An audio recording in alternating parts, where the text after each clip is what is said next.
What's up, everybody? This week I'm joined by Sarah as we sit down and talk about a movie that launched the careers of two Hollywood heavyweights. 1995's buddy cop movie, Bad Boys. That and a whole lot more is to come on this week's episode of the 90s podcast. Welcome to the show.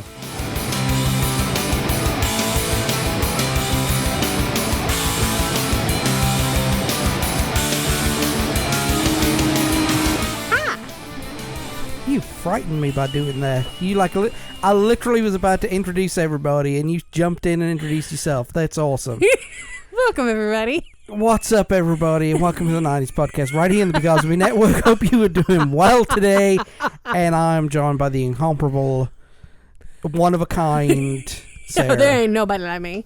Sarah, how you doing? I'm fabulous. How are you? I am excited. I'm excitable, and I'm happy. He is excited. I is excited. Because next week, we've got our 100th episode. Ooh.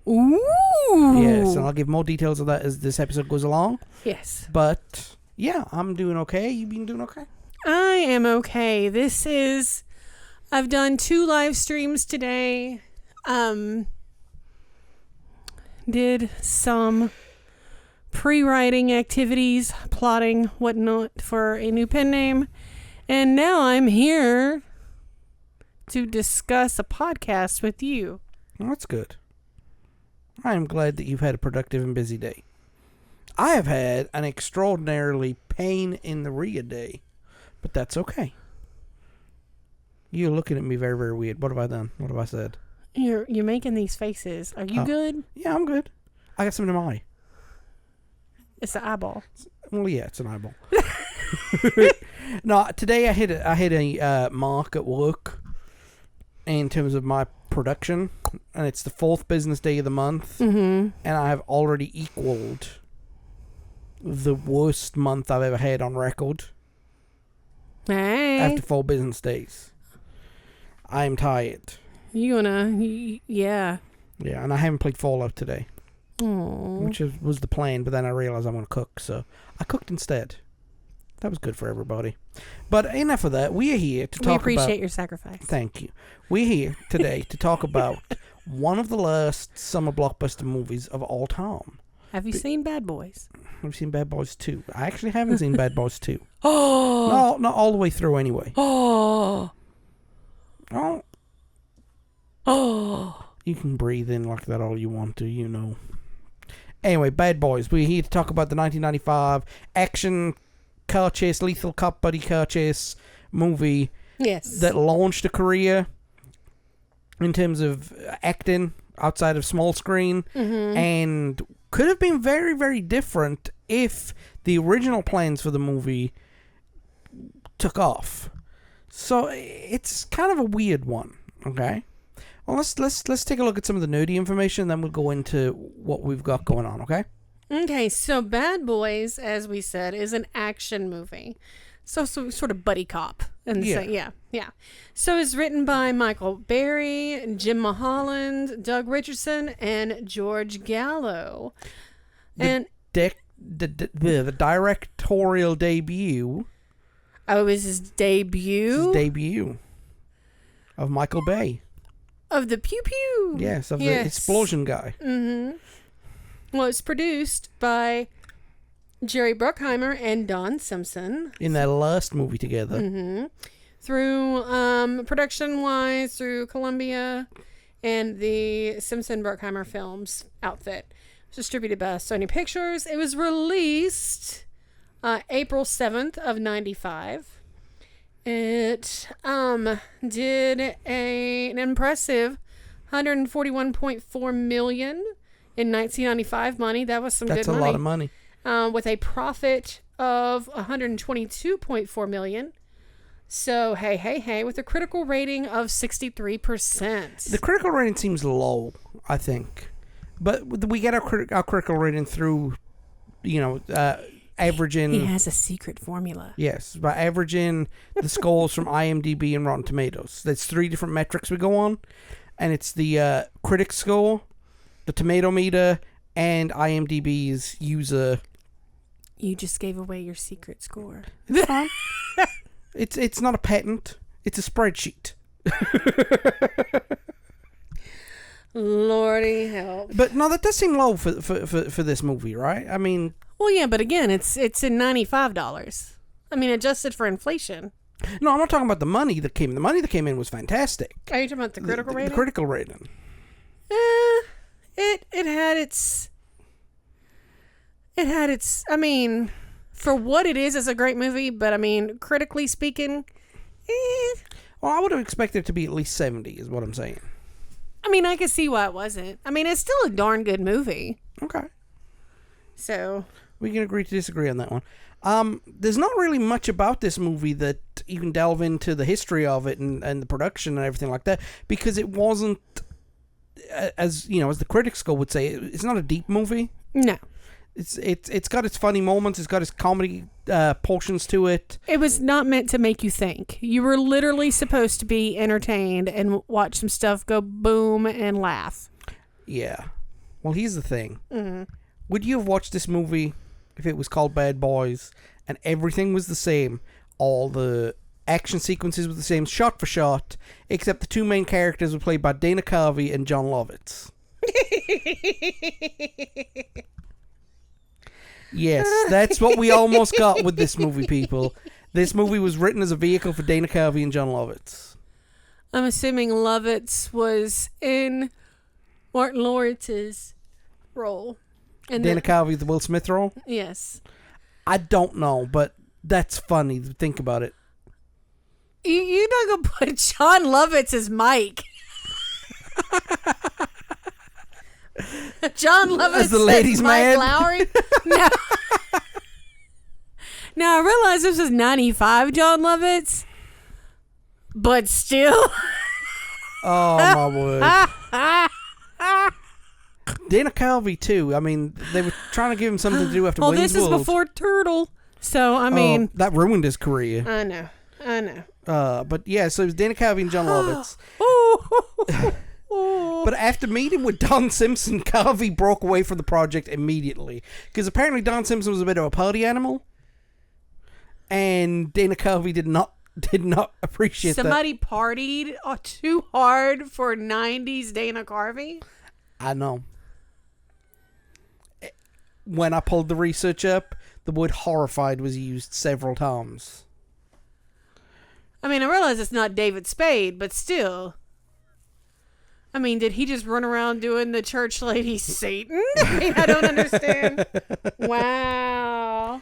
And Dana Carvey and John. Oh, well, this was originally going to be a Disney movie, too.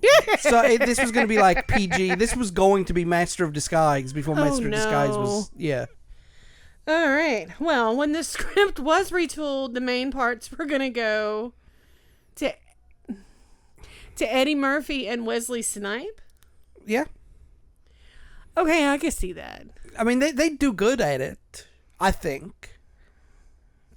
Eddie Murphy would be... Wait, 95. This is around Tu Wong Fu. How would Wesley Snipes gone from Tu Wong Fu to bad... You know what? And then Blade was... White Man Can't Jump? I mean, no. Demolition Man? No, okay. That is not a crack on Wesley Snipes. No, I know what you're saying. What I'm saying is around that time he did those movies, so he could have pulled the action. He would have been a very, very busy man. Yes. But he would have made a very, very good Mike Lowry. Would he have been Mike? Yeah, he'd have been Mike. Yeah. Because Eddie Murphy is a fast talking. Yeah, he's donkey. Yeah, so he would have been a good Marcus. Well, and then Simpson and Bruckheimer wanted to recreate the Beverly Hills Cop style and promote two younger comic actors to play the role.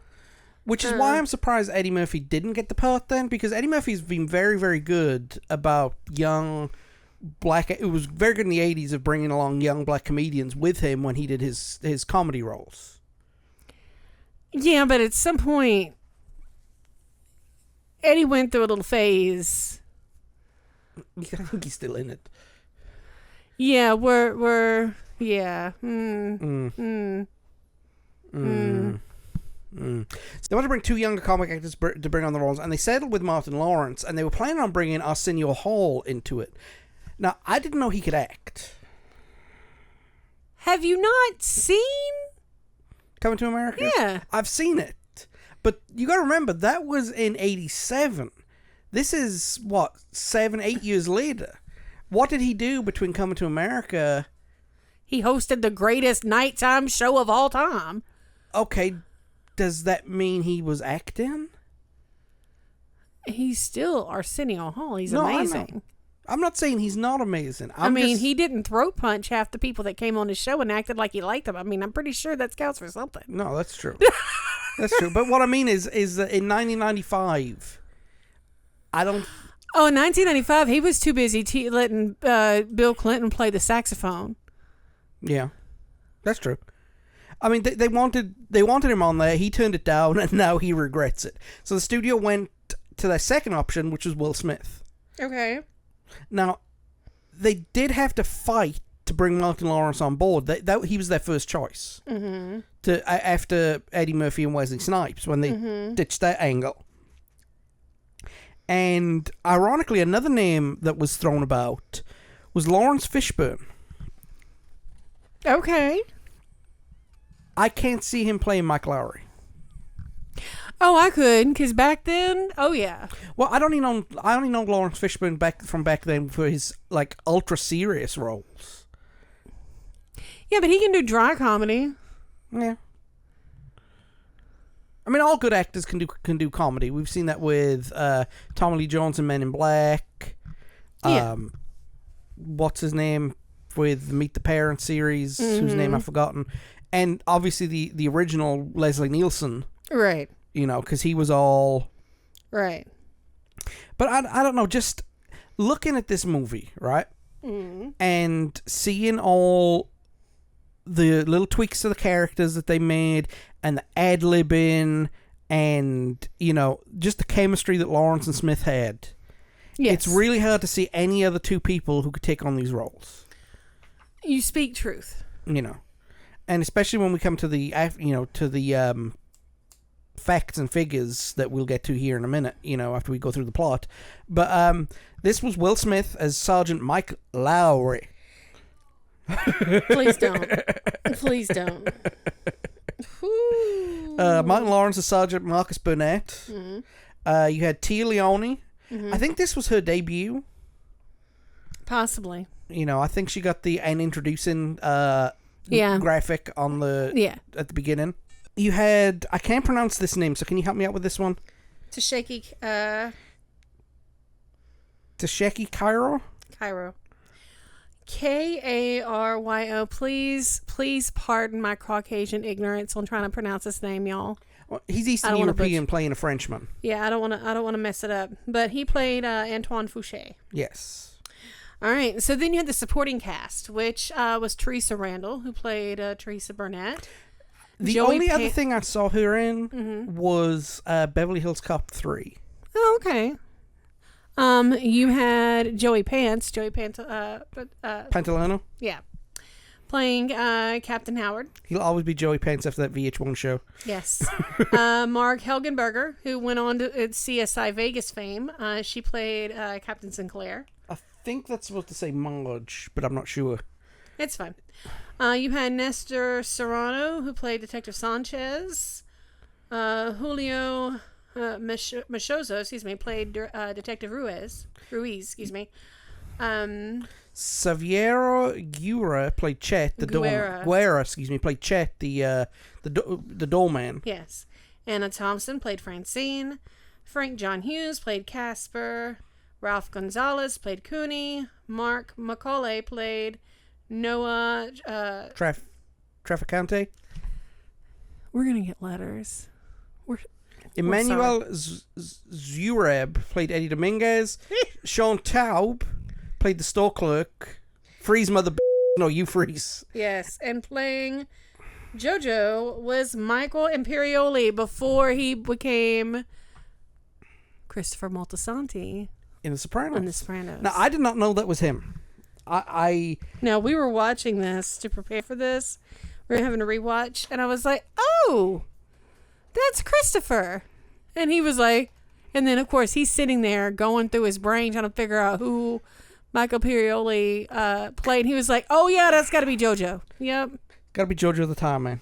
Mm-hmm. I'm pulling something up because I left one name out of here. Mm-hmm. And it's kind of important. It's kind of an important name. What's your face? Well, the lady who dies, Yes. Max, Yes. is not on this list, so I'm trying to pull that up now. As I said, what's your face? Max Logan was played by Karen Alexander, who was known for Bad Boys, and she didn't do a whole lot. She didn't do much, no. All right. So, let's talk plot, shall we? Yes, we're diving through this real quick because here's the thing. I pulled the plot from IMDb. This is the longest plot that I've got, and it is a page and a half. So we're gonna do. This is gonna be one of our shorter thing. We're gonna alternate paragraphs here. Okay. So go ahead, Boo. Okay, so Marcus Burnett and Mike Lowry are best friends and detectives in the narcotics division of the Miami Police Department. Now they're gonna skip. They skipped a bit here in the plot already. I can tell this is gonna be one of these kind of plots. They get carjacked at the very beginning of the movie, and because Mike Lowry is a second-generation rich boy. Yes. And he's driving a $150,000 Porsche. Yes. So when they get carjacked in the streets of Miami, they, reveal themselves to be cops and, whatever. Yeah. Well, that night, $100 million of mafia-seized heroin is stolen from a secure police unit. This is a major blow to Mike and Marcus because it was their biggest drug bust of their careers. Internal Affairs, led by Captain Sinclair, suspects it was an inside job with corrupted police officers and warns the rest of the department that if it did not recover the drugs in 5 days, the narc division will be shut down. Okay, would they really shut down the entire narcotics division in Miami? No, but they'd replace everybody. So, Mike Lowry. Okay, we're not making fun. If you've seen the thing, Martin Lawrence's character takes so long to try to pronounce the word Lowry. Pronounce Lowry. Lowry. That's how he says it like 6 times. I'm from Louisiana. It's Lowry's. To me, it's easy because that's what goes on. That's what goes on food is Lowry's. So anyway, Mike asked one of his informants and ex-girlfriend Maxine Max Logan to look for people who were newly rich and therefore suspects. Well, now because she's an escort. Yes. So she gets herself and best friend Julie Mott hired as escorts by Eddie Dominguez, a former crooked cop and part of the coup. So they are right. It is an inside job. Yes. His boss, French drug kingpin Fouché, and his henchmen Casper, Ferguson, and Noah do not want the coup to be endangered by outsider members who know nothing of the deal. Therefore, Fouché shoots Max and Ferguson kills Dominguez. After witnessing the murder, Julie manages to escape over the roof. She takes a heck of a dive into a pool. Yes. Lois Fields, the madam who hired Julie Max, is disposed of by one of Fouché's men. Now, watching that scene back, Max knew her time was up the minute she saw the other guy come in the room. Oh, yeah. She knew she was done. Yeah. And she faced her death, Yeah. very, very bravely. And as a kind of, not wrinkle, but kind of, Fouché is a psychopath, right? Correct.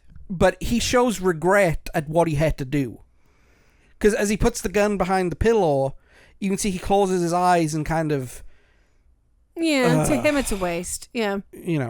Yeah. So, although she's not met Mike because of Max's relationship with him, Julie will only trust and deal with Mike.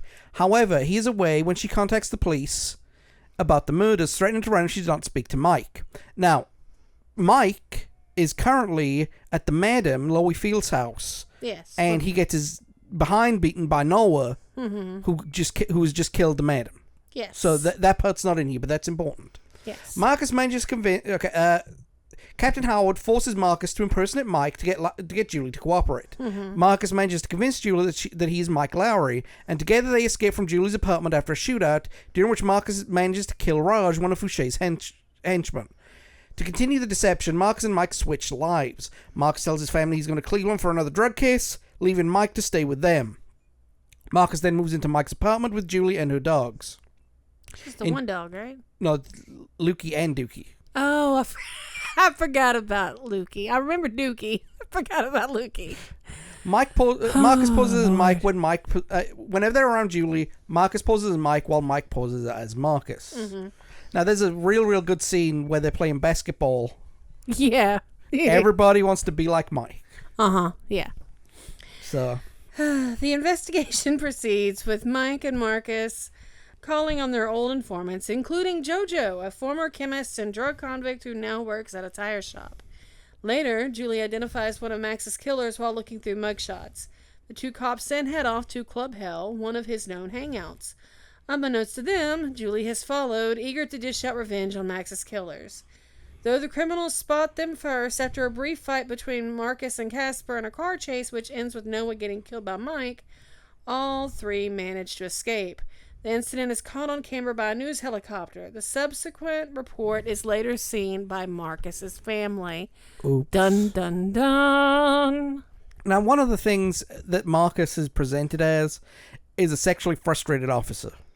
Yeah. That his entire dealing with his wife is he's trying to get They're him two ships in the night, and they're there hasn't been some connecting in a minute. Yes. So with that in mind, Marcus's wife now believes that he's having an affair. Yeah. Okay. At Club Hell, they discover barrels of ether, which Fouché is using to cut and refine the heroin. So Mike and Marcus visit Jojo once again. After an aggressive and convincing good cop, bad cop act from Mike and Marcus, Jojo tells them the location of the chemist who is cutting their stolen drugs. After sticking on his house, they follow him to where Fouché is hiding the drugs. They return to Mike's apartment with Julie, where they are confronted by Marcus's wife, Teresa, who reveals to Julie that they have been impersonating each other. This causes Julie to storm off, but Fouché and his gang arrive at Mike's apartment and kidnap Julie. Because of this, Internal Affairs reassigns all members of the Narcotics Division, effectively shutting them down.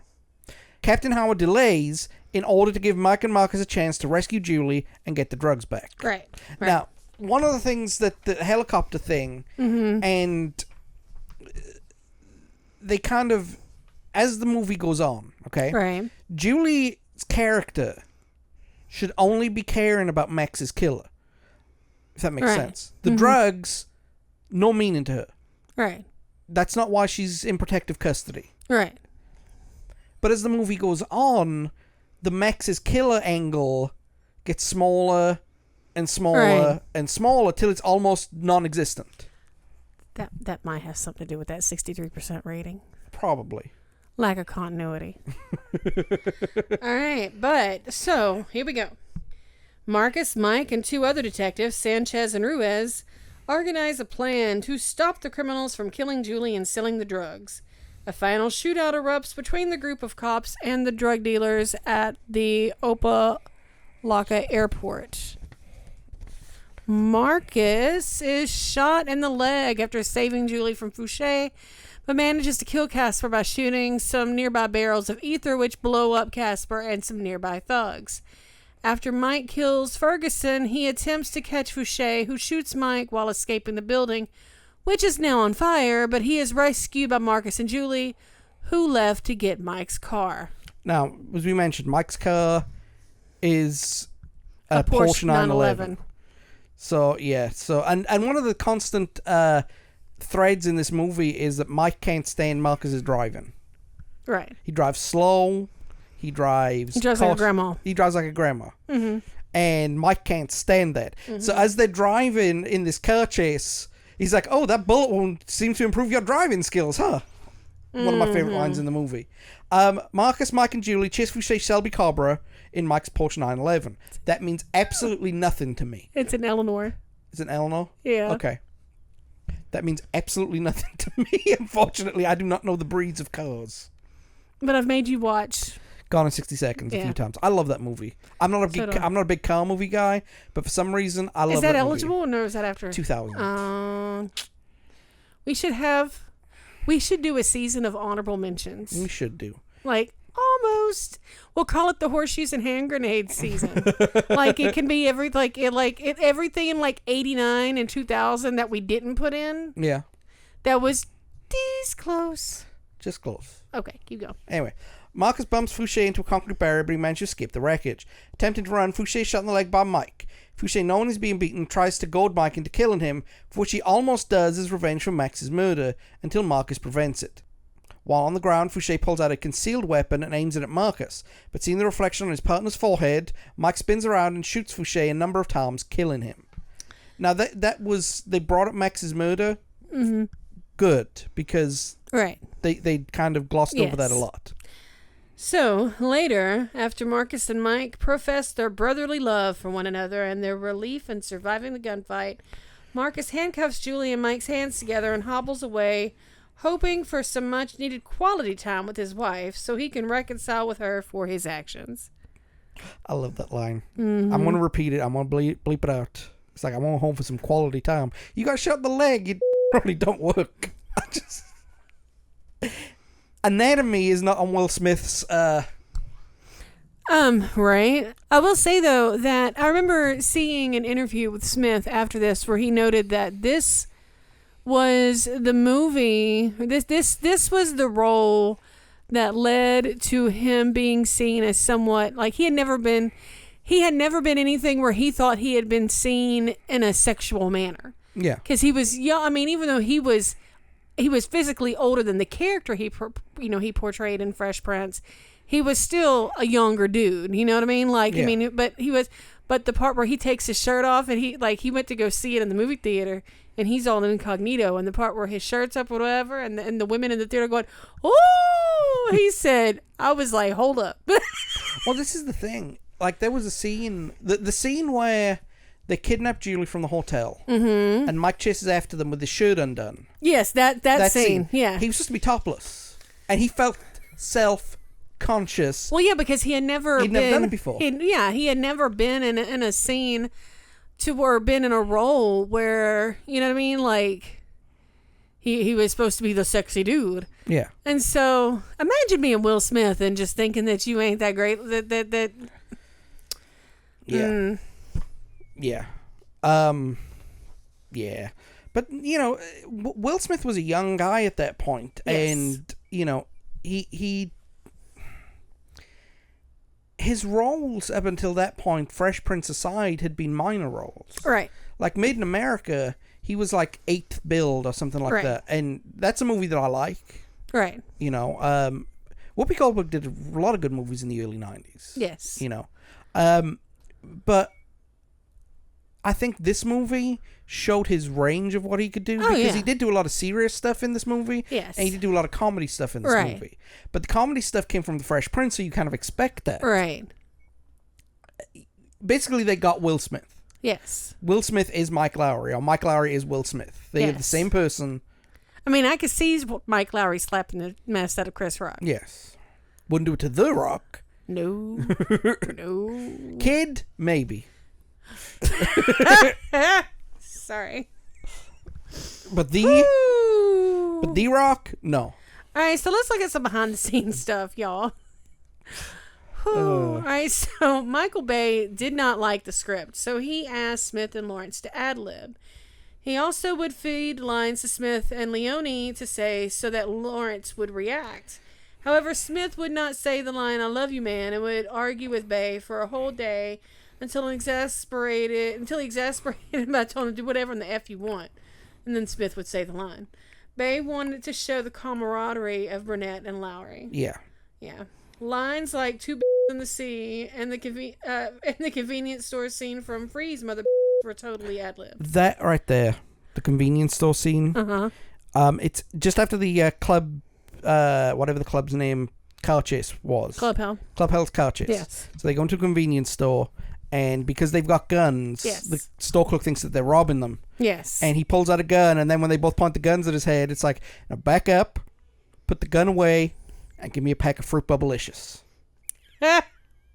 And some Skittles. Ooh, just that line right there is one of my favorite lines in movie history. Mm-hmm. You know? The opening sequence was shot during pickups.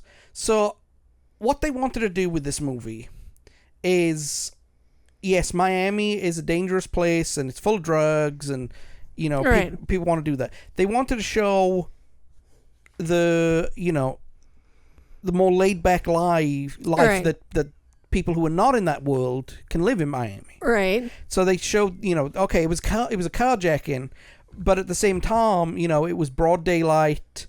There was a beautiful woman who was walking the streets. Mm-hmm. Martin Lawrence has got a cheeseburger and fries. It's just a normal life. And then you go into, the drug heist. Right. And I think somebody described it as comparison. I don't know which movie I've got it written down for. I think it's Demolition Man. But you can't know what Kansas. You can't know what's special about Oz if you don't show what Kansas is like. Right. No, I gotcha. So now Taglioni was legitimately knocked out by Lawrence's stunt double, which led to a hospitalization. Ouch. Yeah. She got pistol whipped. Oh. Or rifle whipped. So they basically put the butt of a gun ended up in her face. Ouch. Yeah. Michael Bay was often frustrated on set. He hated the script, not the story, and would constantly have action sequences rushed due to budgeting constraints. Imagine that. Michael Bay could not get his explosions off, so he threw a temper tantrum about it. Well, I'm only half joking. Scene, though, he took a salary cut to get the shots. So, yeah, but I looked that up. Mm-hmm. That final scene, the studio was being very, very penny pinching. Mm. I mean, Michael Bay was paid $3 million to make this movie. And how much of that $3 million did he give up for this final scene? $25,000. Mm. So it's not like he took a huge chunk. Right. $25,000 is $25,000 to somebody in our financial position. But if you got $3 million in the bank, $25,000 is like $25. Yeah. Well, the planned sequences were told so that you saw the backgrounds of the two main characters. Burnett would have been shown the same way as the movie, but Lowry was shown waking up in bed with multiple women. Yeah, so Mike Lowry is supposed to be a stud while Marcus Burnett is the family man. Yes. And I didn't like how they portrayed that man. I really don't. I have been married for... I got to do the math. Hang on. The math Together married. Married 2008. Mm-hmm. It is 2024. Mm-hmm. So we've been married for 16 years. Yes. Together longer than that. Longer than that. But we've been married for 16 years. Mm-hmm. And we don't have that kind of, relationship. No. Where we argue all the time and... Yeah, we grew out of that. Yeah. Just she's right and I just deal with it. Life is too short, man. No, I know. No, that's when we tell people we don't argue that much, people don't believe us. Okay, and in all transparency, though, like in the beginning, we argued a lot. Yeah, we did. But we were in some high stress situations in the beginning too, and we were young and dumb, which led to a lot of that. Yeah. But now, look. I am 43 years old. I am entirely too tired for that mess. No, we ain't doing all that. No. No. Yes. So, but Burnett was played for laughs. However, in several of the scenes, Martin Lawrence's real-life skills did not reflect his character. He's a former boxer, and his bumbling in the boxing gym was based on folks who don't know how to do this. And he's also a really good driver. Yes. So Martin Lawrence can throw hands and drive. Yes. And the scenes where they show him... I guess they wanted to make Mike look really, really cool. Yes. And Marcus is following along. Or just look like, your bumbling family guy. Yeah. He's basically meant to be like the Peter Griffin of Bad Boys. Yes. So, but the studio was impressed with an early cut, and they gave the production $2 million to polish it, which was probably used on C4. Yeah. And $2 million in 1994-95 money? That's a lot of C4. Yes. The soundtrack of this movie, there were two different soundtracks released. There was one of the score, which was... but back in the day, that's what they did. Right, no, but what I mean is, like, the score of the movie itself, it's not the best. Okay, I would like to interject. Okay, before we do that. The second one, right, featured main tracks including songs by Tupac, Warren G, Da Brat with Biggie, and Inner Circle. Okay, and that one was highly acclaimed. Now, in the 90s, kids, they would do this. There would be a movie, and there would be 2 soundtracks. You got the score and the music soundtrack, right? Yeah. Okay. But if you sent your parent or somebody to go pick up the soundtrack for you as Sam Goody or wherever they went, right? There were so many parents who would go, and not just on this movie, but on most movies, and get the score soundtrack. Well, and especially with this movie, the score wasn't that great. It was all right. Well, I mean, yeah, but they didn't have... It didn't have Tupac and Biggie on it. No. And, of course, as we discovered last season, Bad Boys is the greatest movie soundtrack song to come out of the 90s. Yes. As we decided. Yes. And if you don't like that, come up with your own list. So, no, it's I don't know if they named the movie after the song, or if they were originally going to call it Bad Boys to begin with, but that song perfectly fit the movie. Oh, no, they named it after the song. Okay. Yeah. Because, because you all said the TV show. What TV show? Oh, they used it in Cops. Oh, yeah. And so, in Americans' minds, the song is intrinsically linked to the police. Yeah. I mean, I don't know about... Did y'all have a show like Cops? No, we're gonna have to do a thing on Cops. We had Cops. You had Cops? Yes, we did. Okay. We had that TV show, America's Dumbest Criminals, with Sheriff John Bonnell. Yeah. Yeah. As you can see, he's traveling round the corner. No wonder y'all think we're so damn stupid. It's sad that I remember it was Sheriff John Bonnell, too. Yes. All right. So what do you rate this movie, Sarah? It's entertaining. I would give it a solid 7 out of 10. I mean, okay, you know what? For what it is, I'll give it an 8 out of 10. Okay. It's not there to make me think. It's there to make me giggle. I can crochet or knit while watching it, and if I'm not paying attention, I'm not going to miss much of the plot. So I could pick up on it at any point. But it's a good movie. I am a sucker for a movie like this. Yes. I love... Look, I'm a former film student, and I love cinema. Mm-hmm. Okay, I love... One of my favorite movies is Eternal Sunshine of a Spotless Mind. Yes. Because it's such a cinematic movie. Mm-hmm. It's not a mainstream movie. It's an art piece. Right. But I am a sucker for a lethal cop buddy car chase movie. Yes. Speed, Bad Boys, Demolition Man. Right. You throw those movies this way. So this is a solid 9 out of 10 movie for me. That tracks. Yeah. I mean, me and my old buddy John, when we were at college, we would quote this movie all the time. It's quotable. All the time. It's very quotable. It was a high energy cast which was really, really good. They had great chemistry together, especially Martin Lawrence and Will Smith. Oh, yeah. They just gelled together. I don't even think they'd met each other up until that point. Maybe. They ran in the same circles. I mean, they had 2 of the biggest TV shows in the black demographic in the 90s. Yeah, but Martin was pretty big. Yeah, that was unfair of me in any demographic. Yeah, and I think the way they contrasted the characters, with one being a ladies' man, the other being a frustrated husband, made Lowry seem cooler. But at the same time, he was always getting himself into more trouble. If that makes sense. So you're a big fan of Whatchamadoodle. No, I'm not saying that. What I'm saying is that Mike Lowry got himself into more scrapes and scraps. Oh, well, yeah. Because he was more...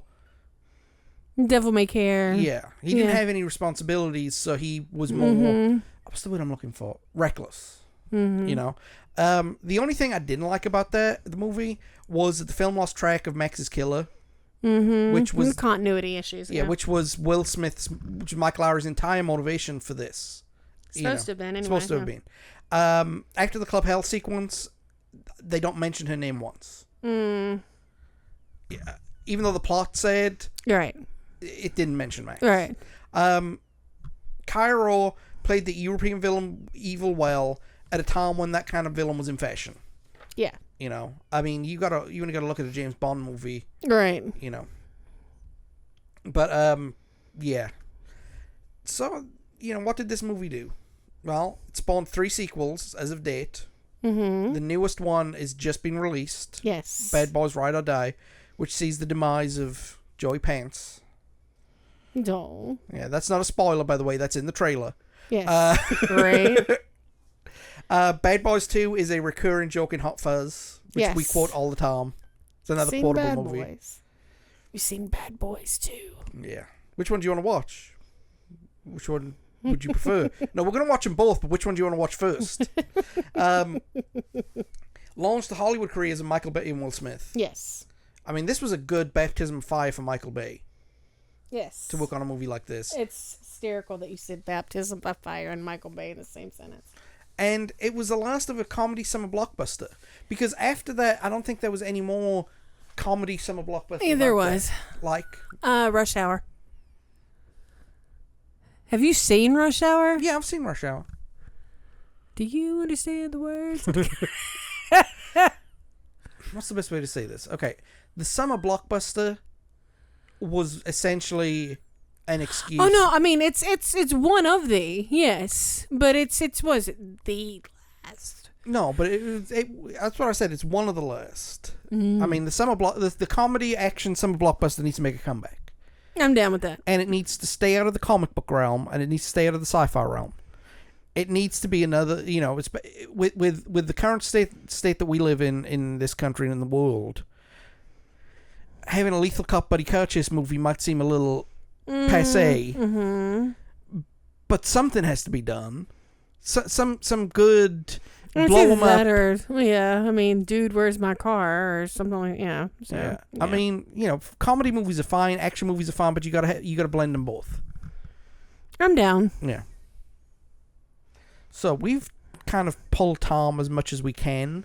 Yep. This one's a shorty. This one's a short one, but I mean, I didn't have that much information to go on this week. That's okay, because it speaks for itself.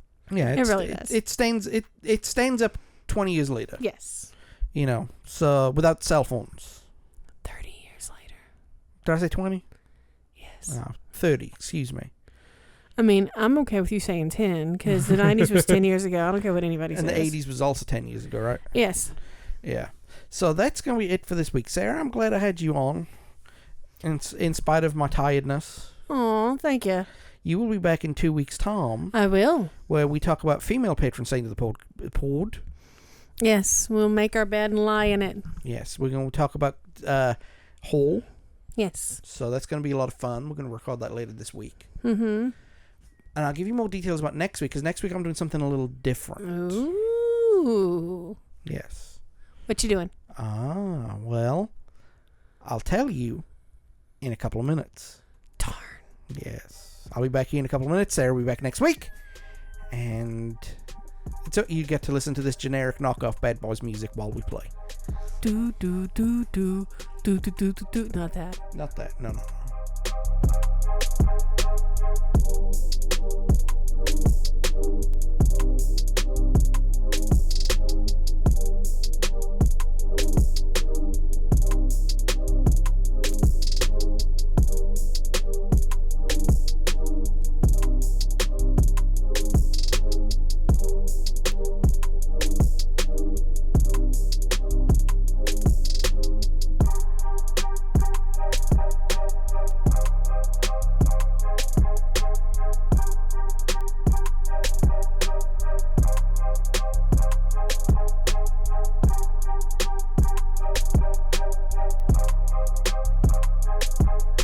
My sincerest thank you for Sarah for coming on this week. I know she's been super busy, and I appreciate her taking the time out of her very, very busy schedule to come and talk about some of the best movies, games, videos, and stuff that happened in the 90s that you'll only find here at the 90s Podcast.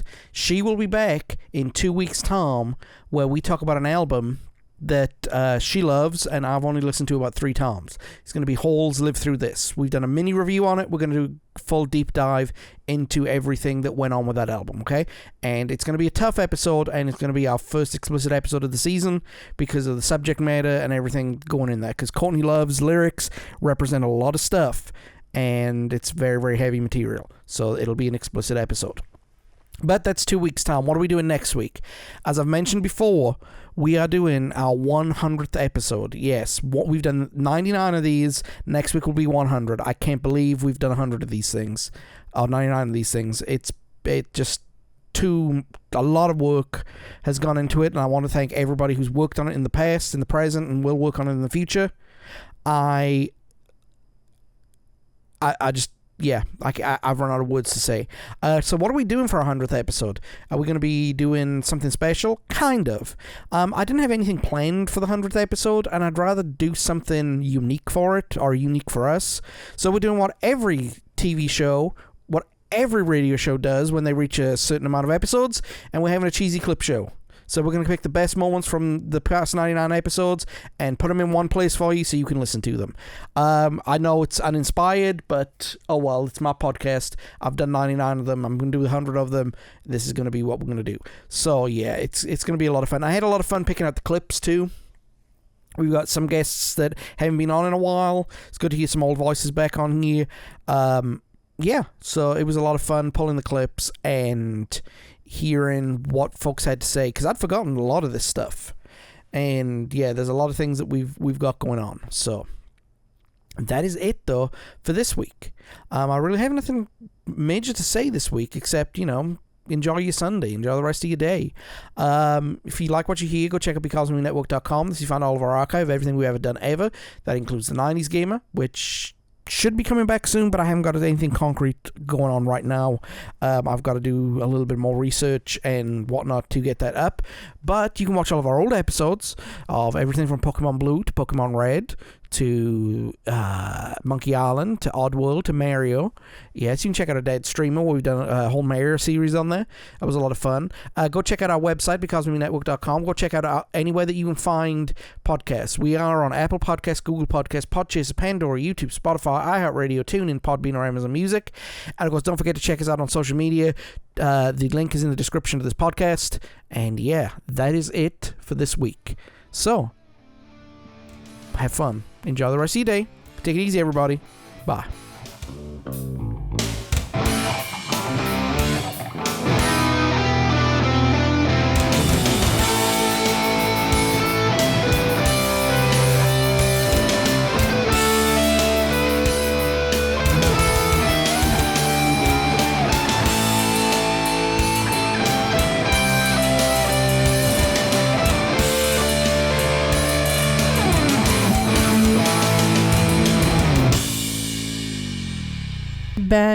Bad boys, what you gonna do?